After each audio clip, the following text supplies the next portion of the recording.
Māori e, whakalawhalahi atu, Elliot Ikilei here for the Daily Examiner. Welcome, I thank you so much. Yes, we are having technical issues already, so I do apologise for that, but we're getting them sorted as we can see.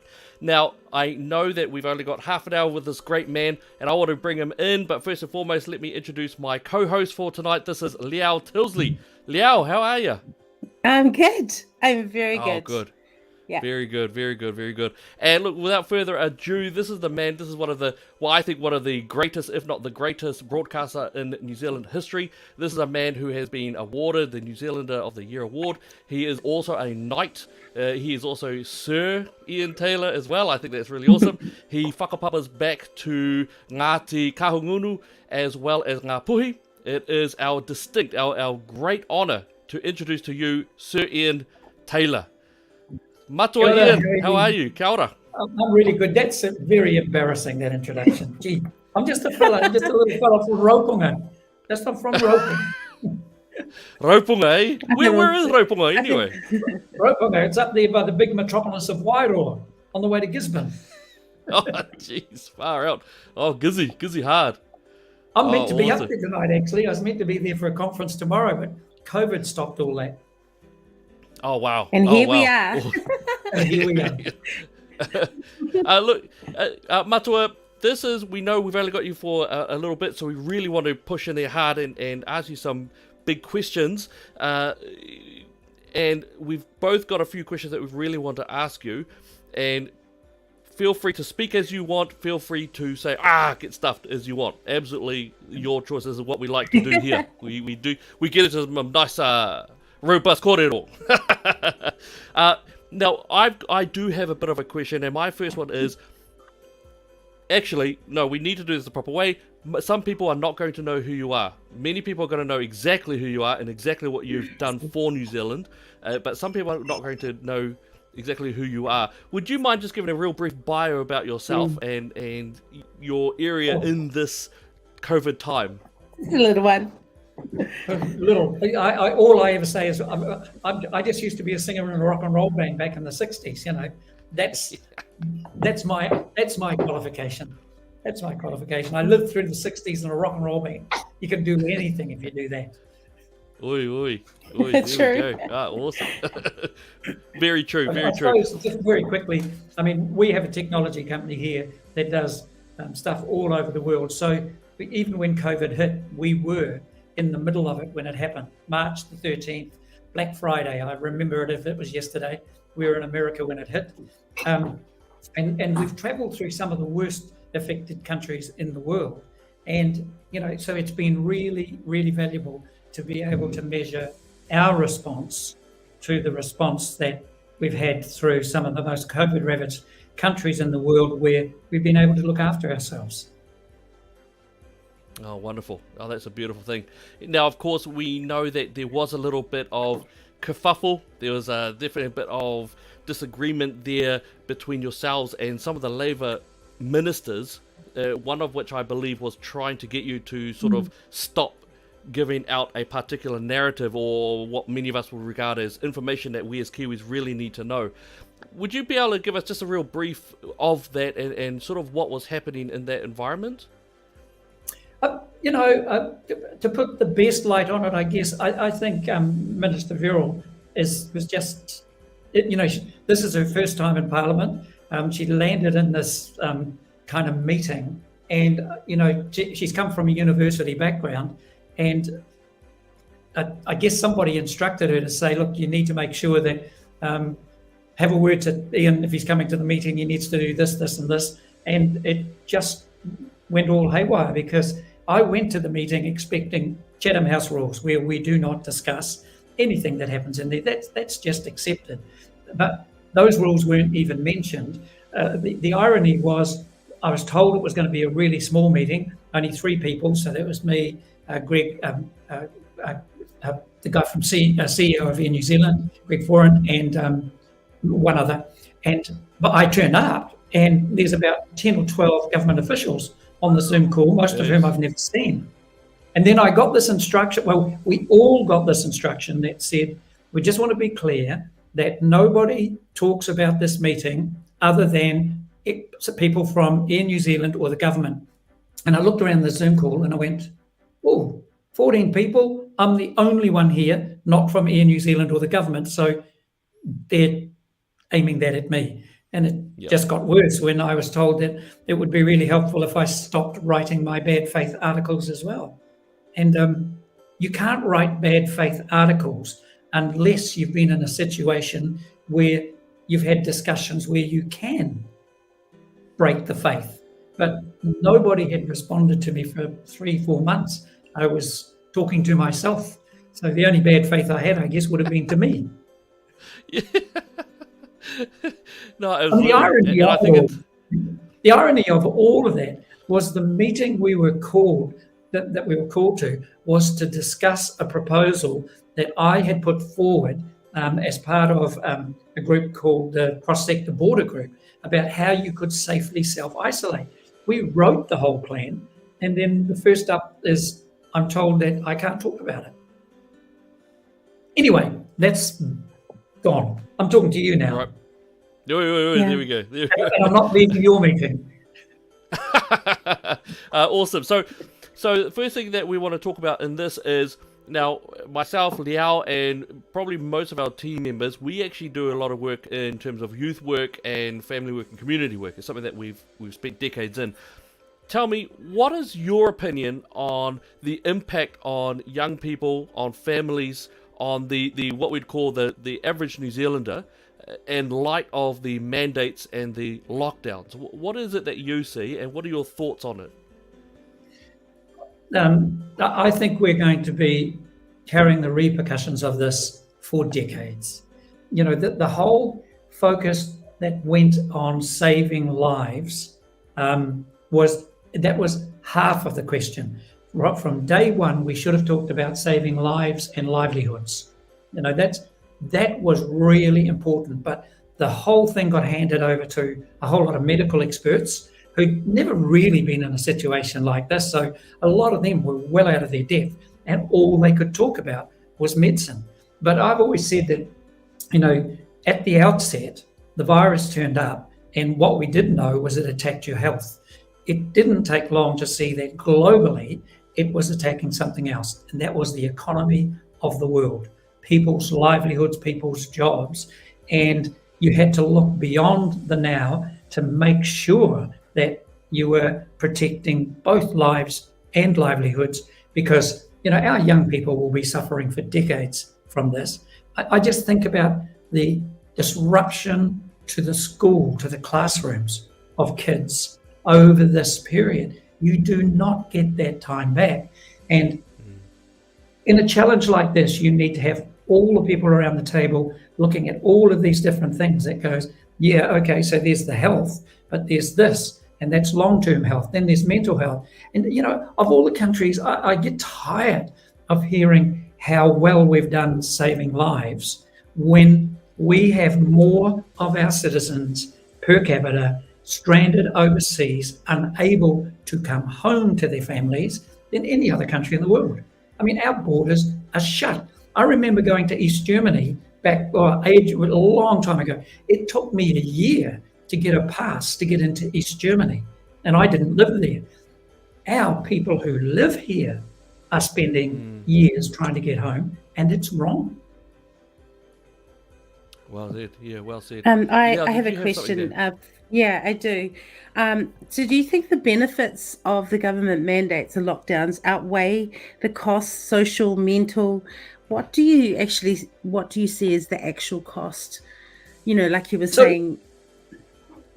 Well, I think, you know, we have to come back to the mandates and come back to the real basic challenge that was facing the country.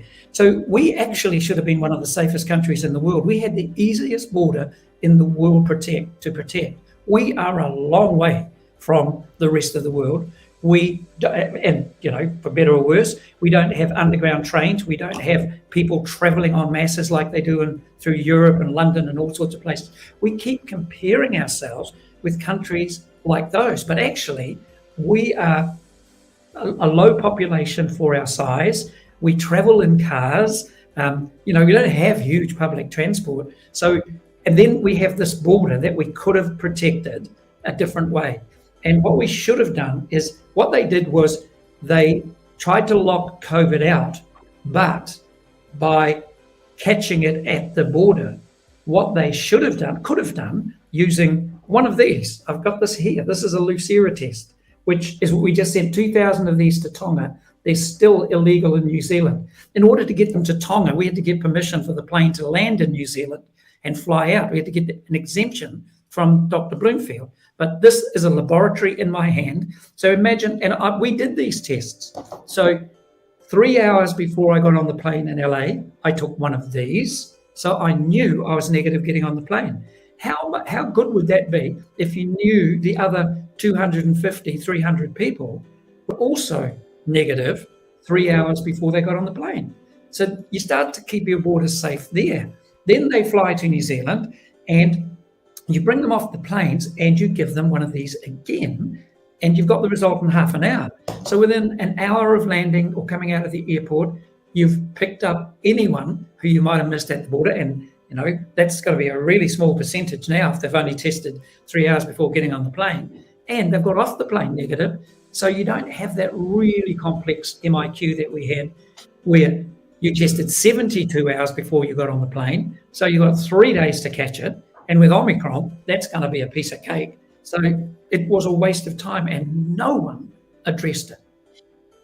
Yeah, I have to say that's quite extraordinary. The whole MIQ system in itself is quite extraordinary. When you've got people being taken off the plane, put on a bus, then within this little sardine can, popped over to a hotel, and I can't even begin to think about how much taxpayer money is going into each one of these things. I think it's quite extraordinary, as well as the mental health. My understanding is that some of these guys are in there for approximately 23 and a quarter hours a day in that room, and then they get something like 45 minutes outside in the quote-unquote sun before they have to go back in, and half the time they actually have to book it between areas of maybe around 4 to 6, depending on the hotel, motel, or the hotel requirements in there.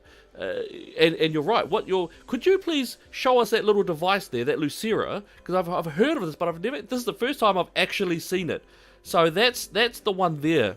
That's extraordinary. Can you tell us sort of how does it work? That there is the laboratory. So the laboratories now, and Terry Taylor, who's the head of the Laboratory Association, has always said that the laboratories are going to come under enormous pressure. They cannot keep up. And this here is a laboratory in your hand. So nothing goes to a laboratory. This thing here, it opens up and you do just a little inside your nose, not one of the big ones up your nose. And then you swirl it around in here 15 times, push that down, that light, you get one light on there, and then half an hour later, it tells you whether you're positive or negative. And that's it. And that was offered to the government a year and a half ago. I've seen the email. A year and a half. I've seen the email that was sent to them. And they just said, we're testing a number of things. We'll keep your number and we'll be back in touch. It's being used by the Israeli government, the Canadian government, the US government, the Singaporean government, the Taiwanese government, all those big high-tech places. They've conducted all of their own tests. It's the equivalent of a laboratory PCR, except it does it in 30 minutes. And you cannot get anyone at the government to even acknowledge that's what we should have done. Do you have any I know it's conjecture a little bit, but do you have any idea as to why that might be? Why is it? Is it an elimination strategy? What's going on? Why do you think that this is occurring? I think that right from day one, the Sir Brian Roche committee that was pulled together by the government to talk about how they handled COVID recommended that you put an organisation in place that was over and above all of the ministries. The ministries are not equipped to handle an emergency like this. And then suddenly they ignored it. And that group was going to be, that would have been a group that looked at saving lives and livelihoods. It would have looked at the impact on the economy. And that didn't mean you threw borders open, but everyone would have walked around and you'd worked together to find the solution. What the government did was it just made Ashley Bloomfield, the most powerful man in the country, someone who's never really experienced anything like this, And all of his decisions are the ones that got put in place. And nobody questions the fact that the Ministry of Health was given $1.4 billion 16 months ago, while we had no COVID in the country, to fix up the hospitals, the emergency, now all of that, look after the nurses, because this was coming. They did they added 2 or 3 new ICU units. And during that time, the nurses had to go on strike to get the working conditions sorted out for what they knew was coming. I mean, that was bizarre. The critical front line that we had when the next wave came, and they were forced to go on strike by a Labour government. It's just bizarre. Seemingly ironic. I think I can see Leao there sort of aiming for a little question. Leao. Okay.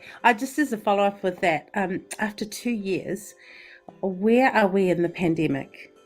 What are the actual risks of COVID-19 today? Do we even need to test? I think putting it out there to the end. Yeah, I think what's going to happen, and this is what's making it difficult now, there were these tests, there were these systems that could have been put in place early so that we didn't have it rampant through the place. You could actually control it. It was always going to come, but you could control it a lot better. But I think we're really getting to the stage where it's everywhere, it's out there, and suddenly all of the boundaries will come off. And they've got to start thinking about that. Otherwise, it's happening all over the world, and we will, if we get stuck in this rut, economically, it's going to be impossible to get out. Yeah, I think that's extraordinary. Tell me, I know I'm going to pop back to the Lucera. Can you tell me what's the? I'm just trying to work it in my head. How much does it cost, or how much would it cost if it got into New Zealand at some point? And how certain are we of the results? So what you would do is a lot of people have got confused around rapid antigen tests and PCR tests. And so somehow the government managed to jump from banning rapid antigen tests for all sorts of reasons, they weren't accurate or whatever they wanted, and only one PCR test. And they've jumped from that test to the rapid antigen test, but nothing in between. Now, Lucera isn't even in between. Lucera is at this end of the scale. Lucera has been FDA approved as a diagnostic test. It's called a LAMP test. So there's PCRs and LAMPs, and then there's rapid antigens. And just to put it in context, a rapid antigen actually tests the antigens on the exterior of the virus. A PCR and a LAMP test ignores the antigen and goes in, magnifies the virus itself and measures that. So it's a whole different technology, and Lucera and PCR are in that magnification side of the equation, and rapid antigens test the antigens on the outside. They all have a role. One of the best descriptions you hear about these sorts of tools is, think of Swiss cheese. So you've got Swiss cheese, layers of it, all with holes, but you put three on top of each other, and there are no holes. And that's how you use them. And our teams, we've got very small teams overseas now because we do most of the work from here. But our teams use all of those tools and have been using them for 1.5 years. And just they spent that time never catching COVID in all of those places because they were really careful. We wore proper masks. It's just a joke when I walk in the street sometimes and see the masks that were out there. And when you think back, people just forget their mistakes. But I remember, at one stage the Prime Minister told us that, masks, no masks. I mean, it's all right, just wrap a scarf around you if you've got one. I mean, people who made proper masks were just going apeshit about this. A mask has a real function. So all of our people wear proper masks. They know when to wear them. In the early days, they wore full facial masks as well. But as we moved through, you realise the danger to your eyes wasn't the same, so they didn't have to do that. But an example, we were in Australia doing the Ashes test. We got a group of 9 people moving together in a bubble, and every couple of days they'd test with a rapid antigen test because they're all free. So they just test, and on one particular day, 2 out of the 9 people tested positive with a rapid antigen test. So they were setting up in Sydney, I think. So they stayed in their hotel on that day. The others went to work to set up, but now they knew in their bubble they'd just keep away from everybody else, but they didn't stop working. But they just played double safe. The 2 guys at the hotel had PCR tests, and so did the other 7, because we were in a group. And lo and behold, the PCR results come back. The 2 that were positive with the rapid antigen tests are positive with PCR, and the 7 that aren't. So they all just carried on. And then the 2 that were positive, 5 days later, were back at the ground working. And, awesome. And they didn't isolate at home either. They stayed in the same hotel that the rest of the crew were in. So it's about common sense. You know, if you think about it, you can't catch COVID unless you let it in or somebody endangers you. It's got to get in through your nose or your mouth. It's not going to, sneak up and jump up your back or something. So take precautions, and take extra precautions if you get a positive from a rapid antigen test. Don't go panicking, but take real precautions until you're certain you don't have it. And that's the thing with the mandates. Vaccine mandates, I thought were unfair right from the start. And the focus was in the wrong place. We're giving you a vaccine and it was going to save us. Then, hang on a second. We'll give you the vaccine and you won't be as sick, but you'll still catch it. And also you'll be able to pass it on. So now you've got this vaccine, you're vaccinated, but you can still give it to somebody. You cannot give it to anybody if you don't have it. So that's where testing came in. So I saw it in America when I went there. I went to a school and there were unvaccinated teachers, but they all PCR tested every morning. And if you do a PCR test every morning, it's going to be good. So they PCR tested every morning before they went to school. The kids did the same 2 or 3 times a week.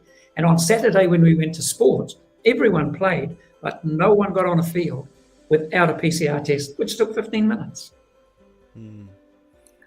Gosh, I have to say, yeah, we are seeing a lot of children struggling with mental issues, anxieties. They're fearful, very fearful of the future. We know in the last year that suicide and mental health call-outs have gone up 30% in the last year alone, 36% increase for under 14-year-olds. So I really do feel what you're saying there in terms of that. I can see Leao eyeing me out in the corner there. Leao, what did you want to say there? I've got another question for you, Ian. I hope you don't mind this. So the PCR test results are based on the amplification cycles. Anything more than 28 cycles will result in increasing false positives. Is this similar to your test? How is your test? Now it's getting totally out of my ball game. You know, okay. what I've done is you can get really tied up in all of this sort of stuff. So what I have done is I've listened and read a lot of experts, and when you look at, say, for something like Lucera, when you see that the FDA and these advanced countries have approved it for this function, that's a big plus. Sure. But we've seen just in using these overseas that there will be mistakes. The best one, of course, is a false positive rather than a false negative. And apparently you get with rapid antigen tests, you'll get more false positives apparently. But you get a false positive, you don't panic. So this in New Zealand, this whole exercise has been driven entirely by fear, just absolute fear. So I've tested positive. Yeah, I've tested positive. And no wonder our kids are scared. I mean, everywhere they look, somebody's scared of something. And, you're right. The impact on our young people is going to be profound over the next 10, 20 years. Mentally, mental health, health-wise, education-wise. But, gee, how on earth we're going to pay for this, I have no idea. Yeah, no, well said. Look, we're in our dying last minutes with you. You've been so blessing of us. Thank you so much for your time so far. I've just got one small thing left to really ask, and that is the largest people movement for a protest ever in New Zealand history has actually occurred. That is the Freedom Convoy went down to Wellington. For the main part, it's been absolutely awesome. There's been a couple of little ruffles, and we know that whatever media, politics, and all that sort of stuff. What is your thoughts, your feelings on the Freedom Convoy and the freedom protests in Wellington at the moment? It's a difficult one. I mean, I can still remember protesting Vietnam. I can remember protesting down the streets against the Springboks. So, you know, one of my best mates now was in the bloody police red squad on the other side of the fence back in those days. But, you know, you think of our land marches and all those things. I think it's hard to know from here. But I think in all things, in all protests, you really need to be doing it, you know, in that spirit of talanoa. It should be done with respect on both sides. And unfortunately, you're starting to see, you know, I've heard stories coming back from kids who, you know, you hear all these stories, but there's no need to be one side attacking the others as they go past, or the other side attacking these. I think there was a legitimate, it seems like, I'm not sure that everybody knows what they're there for other than anti. And, you know, if I look at that, you didn't need the vaccine mandates if everybody sort of went, hey, we want all that rapid antigen testing. We want it free like you get it in the rest of the world, and we'll look after ourselves. You don't tell me to be vaccinated. We will look after ourselves. And if people are worried about me being unvaccinated, I'll take one of the tests that are free, just like they do in the rest of the world. So I think when you protest, it's kind of good to actually protest from a position that says, we have got an answer. All you have to do is say yes. Wow. Oh, well said. Well said. Leao, did you have anything last? Any comments? Yeah, well, there's a few. You go for it. You haven't had any, so I'll stay for your one. Oh no, people were just asking how much your test was, but also just to put that in context. Yeah. Just to put that in context, so you can actually buy these in America, around the world. You can buy them online. They're $70, but you need to compare that with the PCR test. So the PCR test, my guy just had, he's gone to the States. So he went and had a PCR test that was $380. So they range from $220, $240 to $300. These are, if you buy them online, they're $120. But these are what the government should be paying for. The government, you know, the government is paying millions of dollars for the laboratory tests for all of those people in the laboratories, millions of dollars. Shift the money, it won't cost as much, and make these freely available to anybody who wants them. Oh, well said. There's well, so many countries. We haven't got you in for very long. There's so many countries that have now stopped their mandates. You know, they've dropped them, and we are pushing in more and more, as we can see with what this government is doing. They're not allowing alternatives. They're not allowing even the tests that you have made available. Where do you see this going? Sorry, that was one of my final questions. Where do you think? Yeah.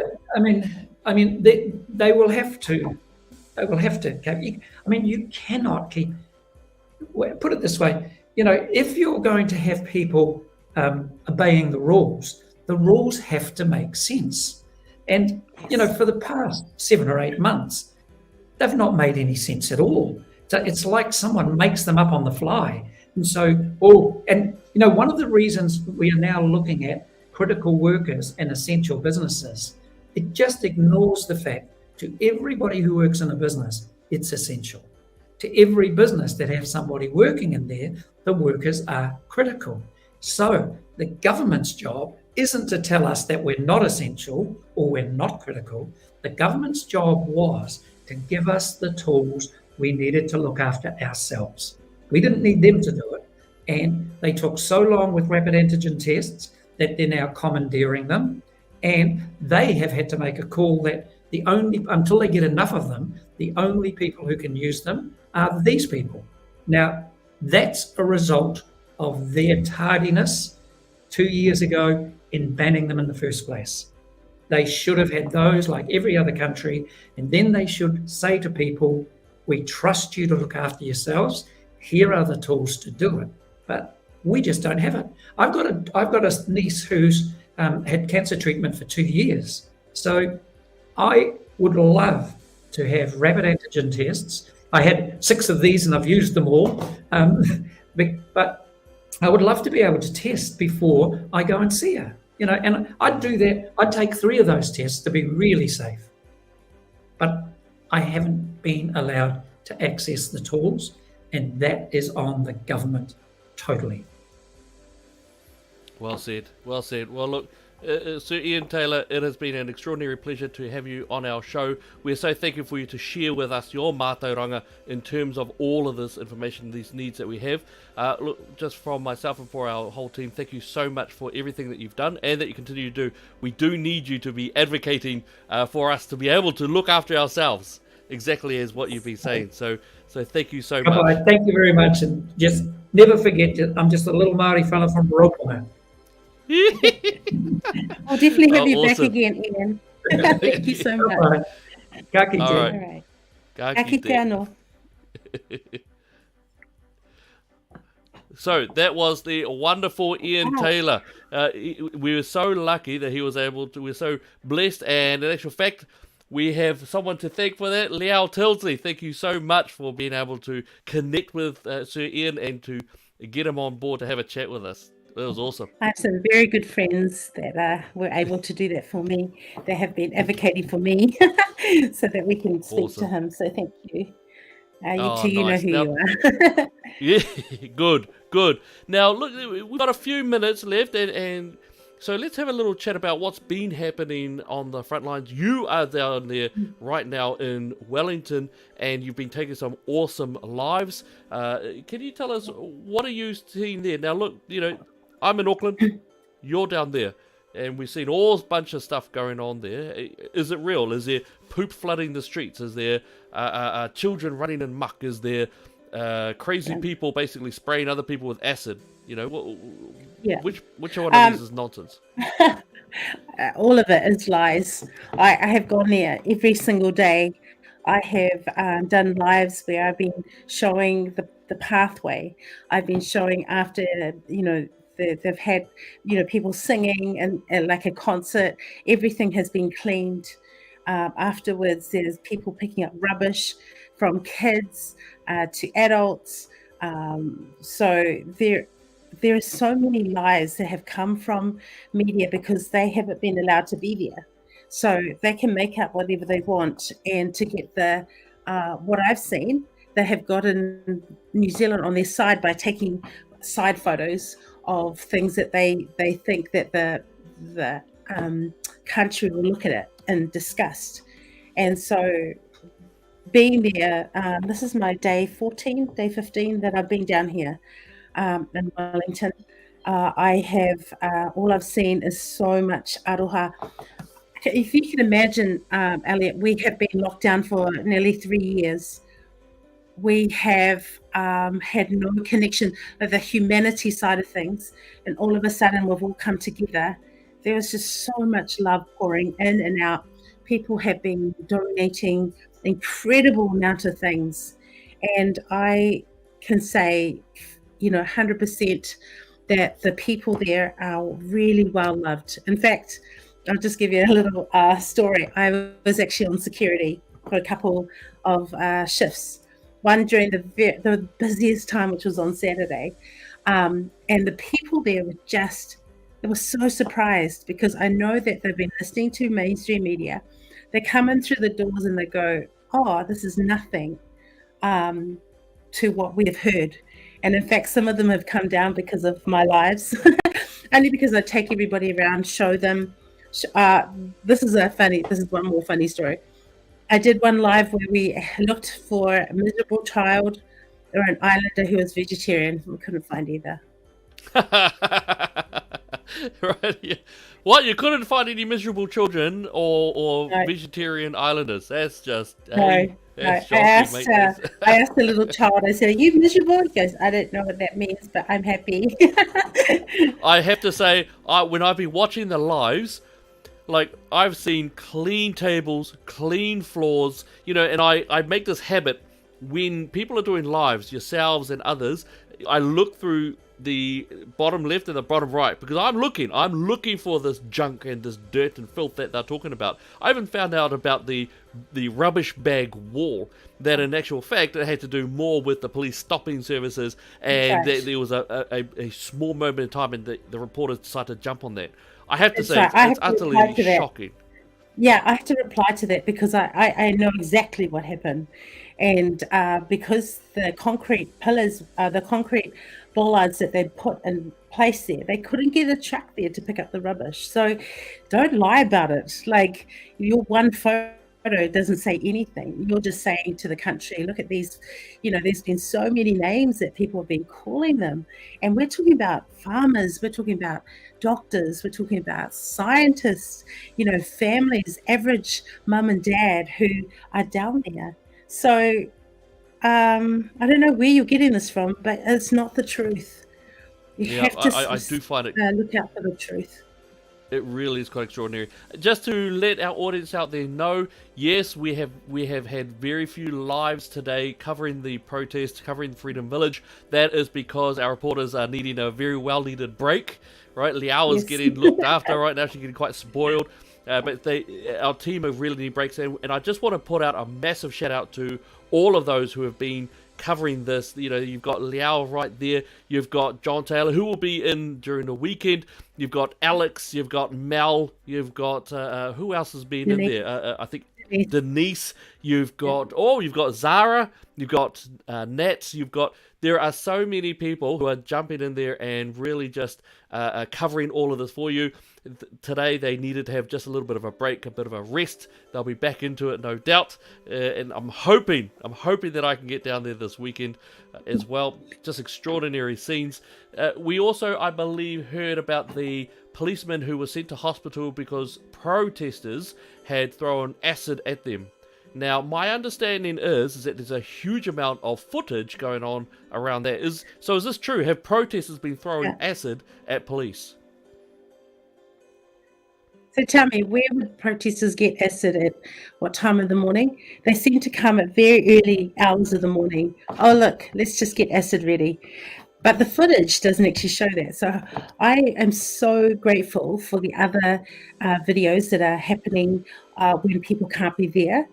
And what it showed is actually one of the other police officers with a pepper spray. So protesters don't have pepper sprays, okay, guys? They might have pepper, they might have sprays. Absolutely. It's not what they are saying, and they are they're like poking the protesters to react so that they can use. Because what happens is, if that happens, then justifiably in everybody's mind, that's the protesters, that's how angry they are. But all we've seen is the brutality of the police. And let's just get that straight. This is exactly what we're seeing. More and more is the brutality of the police, and the police commissioner needs to answer for that. Yeah, I do find it quite extraordinary. We have seen some direct scenes, footage showing that police are rolling in there. We've seen uppercutting, eye gouging, we've seen slamming, leaning on the heads, and I have got a few contacts within the police. They have been advised me that this, for many of them, the whole thing just absolutely sucks. They don't want to be there, and I think that's also a bit of a double whammy, is that as police have been directed to Wellington from other areas outside of Wellington, that means that those areas are then depleted of police forces.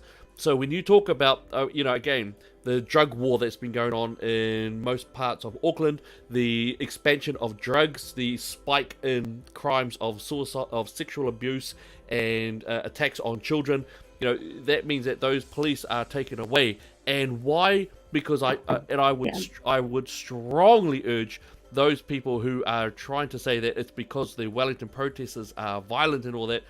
That's not actual fact.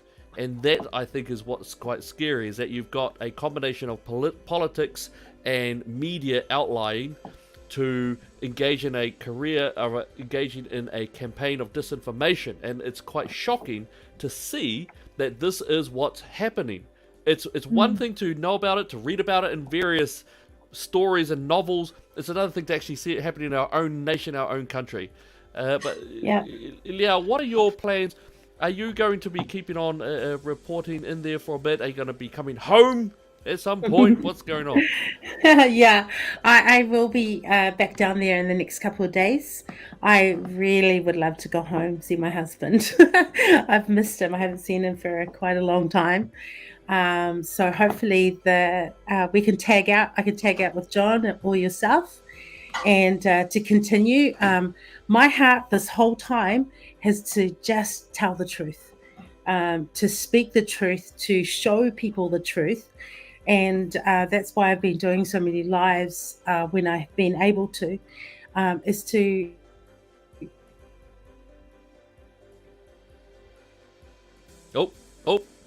Oh, she's frozen. She's frozen at the moment. That's okay. I can take over for a little bit there. A lot of there we go. fears There we that go. are coming from government, because is that... Oh, she's gone again. But that's all right. So just to let you guys know, effectively, we have a situation where our people are taking a bit of a rest. Right, that's also why we've been able to have such wonderful interviews with people like Sir Russell Coates, Sir Ian Taylor. We've been able to talk to Matt King. We've been able to discuss some of the strong opinions from people out there. We also want to talk to people who disagree with us. We want that. We want to be able to have a strong corridor back and forward in order to engage in that discourse, that thing that has been missing so long. We've got a government who is engaging in non-stop narrative. The shocking allegations that the politicians and the media are coming out with are shocking, and are made even more shocking that basic live streams across the nation are showing and debunking this media narrative. It's incredible. It's extraordinary to see such an amount of disinformation coming out and destroying what little credibility the media already has. So, you're back with us. Wonderful. So, Leao, do you have any last moments or comments to make before we sign off for the night? Yeah, I just want people to keep searching for the truth, because you will find it. Truth, it's lies that implode, and it's the truth that will set you free. So if you want to come down, don't be afraid. Don't be afraid of media, what the media is saying. The people there are incredible. They change. Every day is different. Yes, the police are down there, but like Elliot said, a lot of them don't want to be down there. So you continue to bring love. You can, like I've said in my live before, if you can't get down there, then contact your local MP. Tell them your story. If there's something that you want to share, tell them. Tell them your story of what with the mandates. So each of us have a piece to bring to the table, piece of the puzzle. Yep. So, I just want to encourage you, do what you can do, where you're at, stand where you're at. Yeah. Well said. Absolutely well said. Well, I hope you're having a great rest there, Leao. All right. Too well. Get some good. Hey, too well. But look, thank you so much. And just to all of you out there, we absolutely appreciate you watching and just checking in, making sure that things are going well. As you know, the Daily Examiner, if you want to donate, we've got a little donate button on our website. Feel free to click if you want. But the most important thing is to be there for you, for your family, for the kids, all right, for our nation as a whole. So in the meantime, from all of us at the team, God bless you, and God bless this great New Zealand. God bless New Zealand.